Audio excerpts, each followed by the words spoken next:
What's up, guys? Welcome to What Matters Now, the show we bring you what matters now in the world of entertainment, and we debate about it. I'm Matt James, and this is Matt Brown. At the hat. At the hat, whatever. And we're going to be talking some movie news right now, guys. First things first, Pirates of the Caribbean 5, Dead Man Tells No Tales, is in production. Matt, what do you think about that? Another one. I don't know. I feel like they've messed up the law of the trilogy. Like, you make three good movies. They're three good movies. Stop. You made the money. You did it right. A trilogy should end when a trilogy is made. Now once they made 4, I was like, it's just a money grab. Like, okay, because people still like pirates. But then now it's like 5. Like, are they doing what Star Wars did? Like having an original trilogy, they make another trilogy? I don't think so. The whole reason of Pirates that made it so popular was the Johnny Depp Orlando Bloom aspect. Because you have that I guess you could say the attractive guy with the good man heart. Yeah. And you have the attractive guy who is very like rebellious on both sides of the fence and never really know what he's going to do.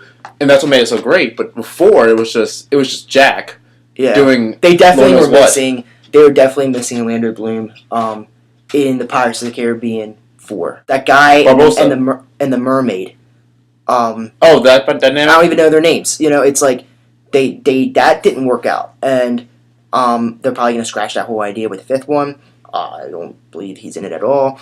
But once you lost Orlando Bloom, you lost, in my opinion, the audience. Now, keep making them? Hell yes, you keep making them. If I was the studio head of Disney and someone came up to me and said, "Hey, I have a good idea for Pirates of the Caribbean 5," I would greenlight it in a minute. Why? Because the last one made over $1 billion. You know. It's like the Transformer. Yeah, they're not as good. They're getting worse and worse and worse. But the audience is telling us that there's still an audience out there. And if you make $1 billion, I mean, there's only been like 20 movies that have made $1 billion. And Pirates 4 is one of them. And Pirates 5, to tell you the truth, will end up making. I don't think it's gonna hit $1 billion, but it's gonna be very close to $1 billion. You're making money. I mean, that's a lot of money for Disney. They're pushing a lot of stuff out. And if they have anything that they can just be like, is it a guaranteed money grab? Is Pirates. That lets them experiment on more things like Star Wars spinoffs and more Pixar movies and more, obviously Marvel Studios is their studio, but maybe put more money into that and do more. So, I would love to see more Pirates of the Caribbean movies. Are they all great? No, but you can easily turn around a franchise with one movie. We've seen it in Fast and Furious. Mm-hmm. So if you want to conclude the story of Jack Sparrow and all the pirates, you have to either have one or two things happen. All the loose ends are gone, or Jack Sparrow dies. Oh, they're going to kill off Jack Sparrow. I mean, they already tried it one time, and... Yeah, but they didn't try. That was part of the story. That was part of the story. Because for them, I personally would like them to do a type of James Bond thing going on, where in 10 years from now, we'll get a new pirate, not a reboot, but we'll get a new Pirates of the Caribbean, we'll get a new Jack Sparrow, we'll get a new, all the characters, new Barbossa, different people playing the same characters in their own way. Jack Sparrow has to be type, obviously that type again, but I feel like if maybe not anymore, because it's kind of getting to a point where people are like, oh, I'm tired of pirates. But if they did 3 Pirates of the Caribbeans and then waited 10 years and then came out with another Pirates of the Caribbean with a new actor, because there's so many pirate stories you can tell. Any pirate movie, unless it's Peter Pan, that comes out nowadays, people are just going to say that's a ripoff of Pirates of the Caribbean.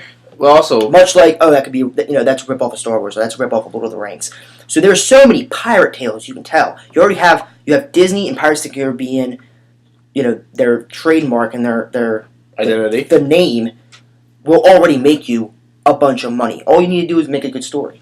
So I think they could do that. The thing with the James Bond aspect, can you really think of any other series that have done that? I personally think that that have actually succeeded in doing that. No, but I personally think that we're going to see it in Indiana Jones. The whole Chris Pratt thing. Chris Pratt. I think we talked about. Oh, Chris Pratt's not really Indiana Jones. He isn't, but he's not like Peter Quill either. But he put his own spin to it. If Chris Pratt does it, I think he can do it great. He won't be the same type of Indiana Jones. He'll make his own spin on it, But like I said before, every James Bond has their own type of spin on it. And then 30 years from now, we'll see another Indiana Jones with his spin on it. The whole aspect of 007 is that James Bond's actually just a code name given to a certain agent. That James Bond is more like a title. Yeah, but they're all James Bond. But that's why I say it's a title more than just a name. Yeah. But it can't be your real name. Spies never give out their real name. Yeah, but I mean that's true. But I feel like they should do that in more big instead of rebooting these series over and over again and telling a new story and a new, I guess, quote unquote, origin story. You could keep going with the same story and just have new stories. And Pirates of the Caribbean is perfect for that because all the stories. Yeah, there may be a sequel to one story going into the other story, whatever. But you don't necessarily really need to see Pirates 1, 2, and 3 to go see Pirates 4. You don't really need to go see Pirates 1 to go see Pirates 2 and 3. 2 and 3 are connected. You know what I mean? I personally think that someone can go in blind and go see Pirates of the Caribbean 5, never see a Pirates movie before, and still probably enjoy it. Alright guys, our next topic is the new Aquaman picture. Unite the Seven. Yeah, it says Unite the Seven on it. And Aquaman looks pretty badass. He's not the... he doesn't have the golden mullet. Yeah, he doesn't have the golden mullet. He's not in skinny green pants. He's not a blonde. He's pretty badass. What do you think about the picture, Matt? It does look badass. The question is, Unite the Seven Seas or Unite the Seven members of the Justice League? Obviously, they're kind of going darker. They're doing the flip-flop of Marvel. Because the whole thing about the DC universe is it's never been a happy place to be. Because think about just Man of Steel. Mm-hmm. That wasn't a happy-ish story or happy-ish ending. No. The Dark Knight trilogy wasn't happy. Well, yeah. Most of the time. Yeah. Well, actually, almost every Dark Knight time. trilogy has nothing to do with this trilogy or this. I'm just thinking about terms of the universe. Yeah. I know. It's not meant to be peppy and cheery and colorful. Like Marvel is doing that with the Avengers. It's all you see animated characters. You see like characters being themselves. While with DC, it's like these characters are very serious and almost morbid and just focus on the job. Aquaman is that he's not like the past appearance of Aquaman. You wouldn't take him as seriously. Here, he looks a lot more serious. Actually, a lot more professional. That way, he'd be a little more deadlier. I think in a way. Yeah. Well, they're definitely. I think they're DC. I always kind of said with the DC stuff. You know, some people label Marvel fanboys DC fanboys. I am not a fanboy of either, but I have to say that I do like Marvel better because of the fact that they're putting out good movies. DC is a hit or miss. Man of Steel was okay. It wasn't great, but it wasn't horrible. And the Dark Knight trilogy was good, but there's some hit and misses. There was hit and misses. Cause I think the third one was a big miss in different ways, and I think the first two were great, but at the same time, that was with one of the best, not only one of the best directors that's going on right now, but he had 100% freedom. He did whatever he wanted. Or are we going to see that in the newer movies? So we'll see. And it's it's a different universe that's more grounded. This one's more unrealistic, I guess you could say. The one thing I took away from the trilogy was the villains that they kept using in the trilogy were all. There was never like a borderline connection or in a way like explain them because the first one you had like Scarecrow and Batman Begins. Oh, we're talking about Batman. Yeah. And then you have the Joker, and then I think they all connected. I think Nolan did a really good job with the three movies as a big whole because you look at Scarecrow and Ra's al Ghul, and obviously Ra's al Ghul, and then it came in full circle with Talia al Ghul in the third one. That they wanted to see that city get destroyed and built from the ground up because they thought that city was so bad with so much crime, which it was. With so much crime, their vision was destroy it, build it from the ground up. His term was, I'm going to take out all the bad guys single-handedly. But you could see, Scarecrow, he had to face his fears, so that was psychological. You had the Joker, which is like which is basically of the opposite of Batman, which was mayhem, destruction. That was more of, I guess you could say that was more of emotional. I guess it was a flip circle. It was two sides of a coin. Well, one path he took versus the path he could have taken. Yeah, and then the third one was just straight up, hey, this guy wants to beat the shit out of me, and I have to stop him. It's just strength versus strength. So I think it did a really good choice of villains and how the villains stand. I think that trilogy was really done, and I really believe that if they did the third one a little bit better, that could have been one of the best trilogies of all time.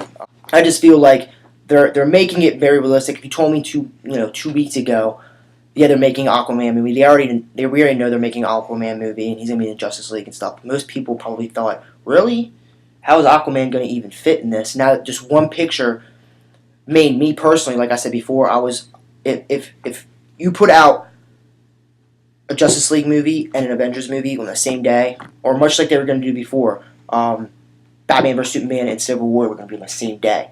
I'm going to go see Civil War probably 3 times before I even go to see Batman v Superman. Why? Because there's credibility. Bigger fan base and credibility. Trusted. It's just credibility. It's just they're hit or miss, and they're guaranteed. I mean, they're making, even their worst movies, which in my opinion are probably Iron Man 3. Iron Man 2. I thought Iron Man 3 was good. Iron Man 2 and maybe Captain America 1 were still really good movies. Can't fault 1. It was an origin story, but 2, No. Well, Captain America 1, yeah, you say it's an origin story, but was Iron Man a bad movie? No. Iron Man 2, you said, I'm sorry. Iron Man 2 I did not like, but at the same time it was a setup for Avengers, so I can understand what they did, what they were trying to do. In my opinion, there is no real misses. There's plenty of misses with DC. There's more misses than hits. So, and I'm more invested into the universe of Marvel than I am DC. DC has 1 movie out. So, but with this one picture, just looking at this one picture, I went from skeptical to I'm actually very excited for these movies because it made probably the most cheesy character in the whole universe look badass. So I wonder what they're going to do with Cyborg. I'm wondering what they're going to do with, other characters in this universe. Full feel because there's always the discrepancies of comic fans versus the movie fans because comic fans know the lore, know the story, and everything. What they did with the Avengers, comic fans were not that mad or displeased because to the core of the Avengers, they got that right. They got the original 5 right. What people were most abuzz about was Spider-Man and the X-Men and all that, but that's because of licenses and people who own them, which you can get by. Then Spider-Man is going to be in a joint press, so they're happy. With Justice League, we know the fans we know who the original 7 are. Now, have they announced who they're going to have in the Justice League? Like the specific 7 people they're going to have. They've announced solo movies. I know the core they're going to have.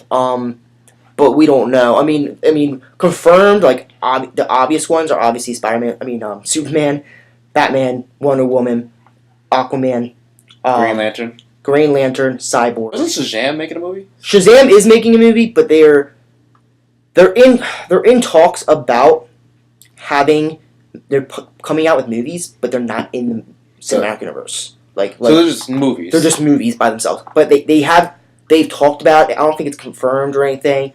And I don't know. Shazam, Black Adam's Rock. They don't know who Shazam is themselves. I don't know. I personally don't think Shazam's going to be in the cinematic universe. I think it's just going to be a solo movie. I think it's going to be one-off. Do you think they're going to do it with Iron Man in a way? Iron Man 1 was just a movie. Iron Man 2 was a setup for Avengers to make it.